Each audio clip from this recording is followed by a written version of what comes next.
Hi friends, எல்லோருக்கும் வணக்கம். எல்லோரும் எப்படி இருக்கீங்க? நல்லா இருக்கீங்களா? இன்றைக்கி அந்த கதையோட அடுத்த பகுதி தான் பார்க்க போகிறோம். அதுக்கு முன்னாடி நீங்கள் செய்ய வேண்டிய விஷயம் என்ன அப்படின்னு கேட்டிங்கன்னா, மறக்காமல் நம்ம சேனலை சப்ஸ்கிரைப் பண்ணிக்கோங்க. கீழே இருக்க பெல் பட்டனையும் கிளிக் பண்ணுங்கள். அப்போ தான் நான் போகிற வீடியோஸ் எல்லாமே உடனுக்குடனே உங்களுக்கு நோட்டிஃபிகேஷன்ஸில் வரும். ஸோ மறக்காமல் சேனலை சப்ஸ்கிரைப் பண்ணிவிட்டு வீடியோ பாருங்கள் ஃப்ரெண்ட்ஸ். வாங்க நம்ம கதைக்குள்ளே போகலாம். அதுக்கப்புறம் நான் சரி நம்மளுக்கு இது சரியாக வராது அப்படின்னு சொல்லிட்டு ஒரு முடிவுக்கு வந்தேன். இத்தனை நாளாக சரி நம்மளுக்கு ஓகே, நம்ம இந்த வேலையிலே நம்ம கொஞ்சம் அட்ஜஸ்ட் பண்ணி தான் இருந்தாகணும் அப்படின்னு சொல்லிட்டு இருந்தேன் கிட்டத்தட்ட ஒரு 3 இயர்ஸாக. அதுக்கப்புறம் அவங்க டைமிங்கு அதெல்லாம் கொஞ்சம் சரியில்லாதனால சரி என்ன பண்ணுறதுன்னு எனக்கே புரியலை. சரி இதுக்கப்புறம் இது நமக்கு சரியாக வராது. இதுக்கப்புறம் நம்மளால் எதையுமே இதுக்கப்புறம் அந்த இடத்துல நம்மளால் இது பண்ணி போக முடியாது. ஏன்னா நைட்டு வர்றதுக்கே கிட்டத்தட்ட 11 மணி ஆகிடுது. திருப்பி காலையில் 4 மணிக்கு எழுந்திரிக்கிற மாதிரி இருக்குது. அதாவது ஹெல்த்தும் ப்ராப்ளமாக இருக்கிறது, இந்த மாதிரி விஷயங்கள் அப்படிங்கிறதுனால நானாகவே ஒரு முடிவுக்கு வந்தேன். சரி இதுக்கப்புறம் நம்மளுக்கு நம்ம சம்பளத்தை தாண்டியுமே நம்மளுக்கு ஹாஸ்பிட்டல் செலவாகுது. ஏன்னா வாங்குறது 15,000 சம்பளம். இதில் ட்ராவலிங்க்கே கிட்டத்தட்ட 4,000 5,000 போயிடுது. ஹாஸ்பிட்டல் செலவெல்லாம் போகவே மாதமே எப்படியும் ஒரு 5,000 தான் நமக்கு மிஞ்சுற மாதிரி இருக்குது. அதுக்கு நம்மளுக்கு பக்கத்துலேயே ஏதாச்சும் 10,000 சம்பளம் கிடைச்சா கூட போதும், நம்ம அது மாதிரி இருந்துக்கலாம் அப்படிங்கிற மாதிரி தான் நான் அம்மாவும் அதான் சொன்னாங்க. நீ ரொம்ப போட்டுட்டு இது பண்ணிக்கிட்டு இருக்காதம்மா, நீ பக்கத்துலேயே ஏதாச்சும் ஒரு 8,000 9,000 சம்பளம் இருந்தால் கூட பரவாயில்ல, போயிட்டு வர மாதிரி இருந்துச்சுன்னா போதும். இப்போ நீ போயிட்டு எவ்வளோ நேரம் ஆகுது பார்த்தியா, நைட்டு 11 மணி ஆகுது. அதனால் முடிஞ்ச வரைக்கும் இங்கேயே ஏதாச்சும் வேலை பார்க்குற மாதிரி ட்ரை பண்ணுமா, அந்த வேலை வேண்டாம் அப்படின்னு அம்மா சொல்லிட்டு இருந்தாங்க. அதனால் நான் இங்கே வேலை பார்க்குறையே ஒரு 2 நாள் லீவ் போட்டுட்டு எங்கள் ஏரியாவிலேருந்து கொஞ்சம் பக்கத்தில் போகிற மாதிரி. அதனால நான் என்ன சொன்னேன்னா, சரிம்மா இதுக்கப்புறம் நம்மளால் நீ அங்கெல்லாம் போக வேணாமா அப்படின்னு சொல்லிட்டு நான் சொல்லிட்டேன். உடனே அதுக்கப்புறம் அம்மாவும் எனக்கு சொல்கிறது புரிஞ்சிச்சு. ஏன்னா 3 வருஷமாகவும் நம்ம கஷ்டப்பட்டுட்டு இருக்கோம். ஆனால் ஒன்றும் காசு மிச்சம் பண்ண மாதிரி இல்லை. போகிற வர அலைச்சல் தான் நம்மளுக்கு அதிகமாக இருக்கிற மாதிரி இருந்துச்சு. சரின்னு சொல்லிவிட்டு நான் என்ன பண்ணேன்னா, அம்மாக்கிட்ட சரிம்மா நான் வேறு ஏதாச்சும் வேலை பார்த்துக்கிறேன், நீ ஒன்றும் கவலைப்படாதம்மா அப்படின்னு சொல்லிட்டு சொன்னேன். சரின்னு சொல்லிவிட்டு அங்கே வேலை பார்க்குறப்பே 2 நாள் லீவ் போட்டுட்டு நான் வேலை தேட ஆரம்பித்தேன். அப்போது எனக்கு பக்கத்துலேயே நான் வேலை பார்க்கறதுக்கு ரிலேட்டடாகவே ஒரு கம்பெனியில் அதாவது ரொம்ப இப்போ நம்மளால் அந்தளவுக்கு முன்னாடி வேலை பார்த்த அளவுக்கு சொல்ல முடியாது. இருந்தாலும் ஓரளவு சாதாரண மாதிரியான ஒரு மிடில் அளவு கம்பெனி தான் வச்சுருந்தாங்க. ஒரு 3 இயர்ஸுக்கு மேலே அந்த கம்பெனி ரன் ஆகிட்டுருக்கு அப்படின்னு சொல்லிட்டு சொன்னாங்க. அதில் கிட்டத்தட்ட ஒரு 15 பேர் வேலை பார்த்தாங்க. இங்கே இன்டர்வியூ அட்டன் பண்ணேன். அதில் செலக்ட் பண்ணாங்க. ஏன்னா ஒரு 3 வருஷம் எக்ஸ்பீரியன்ஸ் இருக்கிறதுனால. அதுக்கப்புறம் அவங்க காரணம் கேட்டாங்க, ஏம்மா முன்னாடியே வேலை பார்த்த இடத்துலேருந்து ஏம்மா நிற்கிறீங்க அப்படின்னு சொல்லிட்டு கேள்வி கேட்டாங்க. அது எல்லா இடத்துலையுமே நம்மளுக்கு கேட்குறது தான். நான் சொன்னேன், இது மாதிரி ஏற்கனவே என்னால் இங்கேருந்து ட்ராவல் பண்ண முடியல சார் அப்படின்னு சொல்லிட்டு சொன்னேன். அவரும் அதுக்கு சொன்னார், அப்படி அதாம்மா சரி ஓகே ஓகே அப்படின்னு சொல்லிட்டு, உனக்கு 12,000 சம்பளமா, கேபெல்லாம் இங்கேருந்தே நீங்கள் ஆஃபீஸ் வேனு கூட வருது, இங்கேருந்து உங்கள் வீட்டிலேருந்து ஒரு 15 நிமிஷம் தான் ஆகும், நிறைய பேர் கிட்டத்தட்ட ஒரு 10 பேர் அந்த ஏரியாவிலேருந்து தான் வர்றாங்க அப்படிங்கிற மாதிரி சொன்னார். சரி ஓகே அப்படின்னு சொல்லிவிட்டு எனக்கு அது சரி பரவாயில்ல, அது மாதிரி தான் பட்டுச்சு.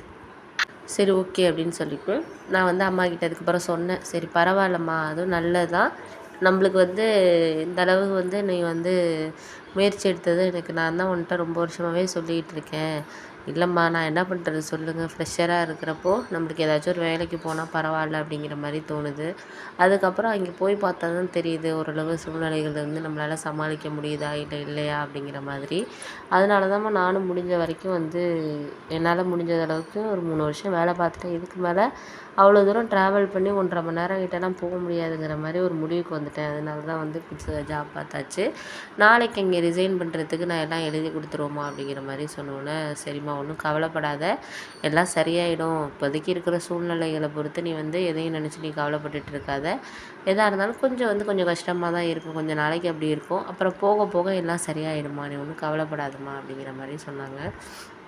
அதுக்கப்புறம் சரின்னு சொல்லிட்டு பழைய ஆஃபீஸ்க்கு போயிட்டு ரிசைன் பண்ணுறதுக்கு இது பண்ணி கொடுத்தேன். அவர் ஏன் அப்படின்னு கேட்டார். இந்த மாதிரி ரீசன் சொன்னேன். சரி ஓகேம்மா, உங்களுக்கு அது தகுந்த காரணம் தான் அப்படின்னு சொல்லிட்டு இங்கே சர்டிஃபிகேட்லாம் என்னோட இருந்துச்சு. அப்புறம் நான் அதெல்லாம் இது பண்ணாங்க. அப்புறம் 2 டேஸ் வீட்டில் இருந்துட்டு அப்புறம் புதுசாக ஜாயின் பண்ணியிருக்க ஆஃபீஸில் போயிட்டு நான் எல்லா சர்டிஃபிகேட்லாம் இது பண்ணிவிட்டு அதிலேருந்து ஜாயின் பண்ணேன். அதனால் கொஞ்சம் எனக்கு பரவாயில்லாத மாதிரி தான் இருந்துச்சு. இங்கே கொஞ்சம் ஒரு 2 3 நாள் புதுசாக இருக்கிறனால கொஞ்சம் மற்றவங்ககிட்ட பேசுகிறதுக்கு கொஞ்சம் புதுசாக தான் இருந்துச்சு. எந்த இடமா இருந்தாலும் நமக்கு போனோடனே கொஞ்சம் பழகுறதுக்கு கொஞ்சம் கஷ்டமாக இருக்கும். அதுக்கப்புறம் வந்து பழகிட்டோன்னா நம்மளுக்கு கொஞ்சம் அடாப்ட் ஆகிட்டாங்கன்னா நம்மளுக்கு கொஞ்சம் ஈஸியாக இருக்கும் அப்படிங்கிறது தான் தெரிஞ்ச விஷயம். அதுக்கப்புறம் அங்கேருந்து போக ஆரம்பித்தேன். ஒரு 3-4 மந்த்துக்கு அப்புறம் வந்து ஓரளவு நல்ல சேலரி 13,000 கொடுத்துருந்தாங்க. அப்புறம் 15 ஆக்குனாங்க.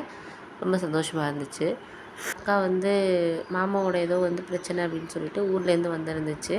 அம்மா வந்து அக்காவை பிடிச்சிட்டு திட்டினாங்க. எப்போ பார்த்தாலும் இதே வேலையாக தான் இருக்குது. எப்படியும் 2 மாதம் 3 மாதத்துக்கு ஒரு தடவை இது மாதிரி உன் புருஷனோட சண்டை போட்டுட்டு இங்கே வீட்டுக்கு வந்துடுற. அப்பா எவ்வளோ மனசுக்கு கவலைப்படுறாரு அப்படிங்கிறது உனக்கு தெரியுதா அப்படின்னோடனே அதுக்கு வந்து அக்கா கொஞ்சம் நேரம் அப்படியே அமைதியாக இருந்துச்சு. அதுக்கப்புறம் அக்காவும் வந்து பேச ஆரம்பிச்சிட்டு அக்கா பேச ஆரம்பிச்சதுன்னா நான் பாட்டுக்கு வந்து நல்லா படிச்சுட்டு ஒரு கம்பெனியில் வேலை பார்த்துட்டு இருந்தேன்.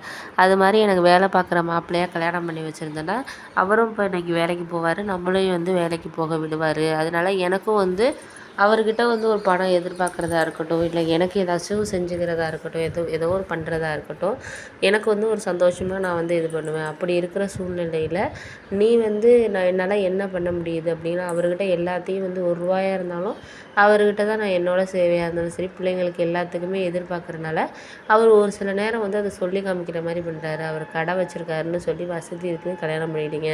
வசதி இருந்தாலும் நம்மளால் வந்து ₹1 வந்து எடுத்து செலவு பண்ண முடியாது. வீட்டில் தான் நான் இருந்துக்கிட்டு இருக்கேன். அது உங்களுக்கு ஏன் புரிய மாட்டேங்குதுன்னு தெரியல. நான் வேலை பார்த்தப்போ கூட 30,000 சம்பளம் வாங்கினப்போ கூட என்னோடய லைஃப்பில் நான் வேணுங்கிறது பண்ணிக்கிட்டேன், செஞ்சுக்கிட்டேன். எனக்கு தேவையானதோ இல்லை என் பிள்ளைக்கு தேவையானதோ இப்போ பண்ணணும் அப்படின்னா கூட அவர்கிட்ட தான் எல்லாத்துக்கும் கணக்கு சொல்ல முடியாது. சாதாரணமாக குழந்தைக்கு ஒரு ட்ரெஸ் எடுத்தால் கூட அதுக்கு ஏன் இவ்வளோ ரேட்டில் எடுக்கிற? நம்ம வந்து ஒரு குழந்த வச்சுருக்கோம் அப்படிங்கிறப்போ ஒரு மற்றவங்க போடுறாங்க அப்படிங்கிறப்போ நம்ம நல்ல ட்ரெஸ்ஸாக தானே எடுத்து போடணும். அதுக்கு கூட ஒரு சாதாரண ட்ரெஸ்ஸாக ₹300 எடுத்தேன். நான் எதுக்கு ₹1000 எடுக்கிறேன்? நம்ம ஒரு புடவைக்கு ஏதாச்சும் ஒரு ப்ளவுஸ் தைக்கிறனா கூட அவர்கிட்ட எல்லாத்துக்குமே கணக்கு சொல்ல வேண்டியதாக இருக்குமா? அதெல்லாம் உனக்கு புரிய மாட்டேங்குது. அப்பா எல்லாமே உனக்கு வாங்கி கொடுத்து இத்தனை வருஷமாக வந்து உன்னோட ஃப்ரீடத்துக்கு அவர் விட்டதுனால வந்து உனக்கு வந்து ஏதோ ஒரு ஒரு அருமையுமே வந்து தெரியாத மாதிரி இருக்குமா? நான் என்ன மாதிரி ஒரு சூழ்நிலையில் இருக்கேன் அப்படிங்கிறது எனக்கு மட்டும் தான் தெரியுது. அதனால தான் எனக்கும் அவருக்கும் வந்து பிரச்சனை வர்றதுக்கு காரணமே. அதை நீங்கள் யாருமே வந்து புரிஞ்சுக்க மாட்டேங்கிறீங்க அப்படிங்கிற மாதிரி சொன்னோன்னே புரியுதுமா, எனக்கு புரியாமல் கிடையாது. நாங்கள் வந்து உண்மையிலேயே நாங்கள் எடுத்த முடிவு வந்து சரியில்லைன்னு எங்களுக்கே தெரியுது தான்.